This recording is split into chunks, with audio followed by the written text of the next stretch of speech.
Hi friends, welcome to சோலாக். Big பாஸோட day 79. இன்னைக்கு வந்து பார்த்தீங்கன்னா ஃப்ரீ சீட்டாக ஸ்டார்ட் ஆச்சு. ஆல்ரெடி வந்து பார்த்தீங்கன்னா தீபக்கே ஃபர்ஸ்ட் சர்ப்ரைஸாக வந்து பார்த்தீங்கன்னா அவங்க வீட்டில் வந்து தீபக்கோட ஒய்ஃப் அவங்க பையனும் வந்திருந்தாங்க. ரொம்ப ஒரு காலையிலேயே வெல்கம் பண்ணுற மாதிரி வந்து நல்லா ஒரு ஹக் பண்ணி எப்படி வெல்கம் பண்ணாங்க. யாராவது நம்மளும் ஹக் பண்ணுறான்னு பார்த்தேன்னா அவங்க ஒய்ஃபு ரொம்ப சர்ப்ரைஸ் ஆயிடுச்சு.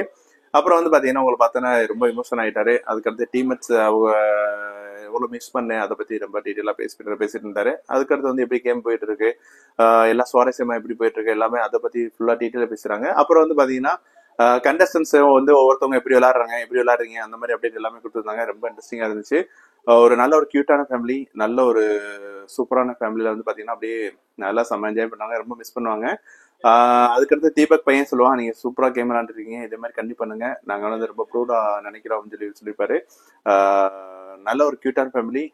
பாத்தீங்கன்னா இந்த ஃப்ரீசிங் டாஸ்க்ல தான் வந்து பாத்தீங்கன்னா பல மெமரிஸ் வரும். எல்லா ஃபேமிலில இருந்து வருவாங்க. எல்லாருக்குமே தெரியும் யாரோட உங்களை பார்த்துருப்போம், உங்களுடைய ஃபேமிலி பேக்ரவுண்ட் யாருமே தெரியாது. அப்படி வரும்போது பாத்தீங்கன்னா ரொம்ப இன்ட்ரெஸ்டிங்கா ரொம்ப சூப்பரா இருக்கும். இந்த வீக் வந்து பாத்தீங்கன்னா பொதுவாகவே ஃப்ரீசிங் டாஸ்க் வேற லெவல்ல இருக்கும். பார்ப்போம் எப்படி யார் ஃபேமிலிருந்து எப்படி வராங்க, என்னென்ன சொல்றாங்கன்னு பார்ப்போம். இந்த வீடியோ உங்களுக்கு பிடிச்சிருந்தா கண்டிப்பாக லைக் பண்ணி விடுங்க. அப்படியே உங்க ஃப்ரெண்ட்ஸ் ஷேர் பண்ணுங்க. மறக்காம சேனலை ஃபாலோ பண்ணுங்க. தேங்க்யூ.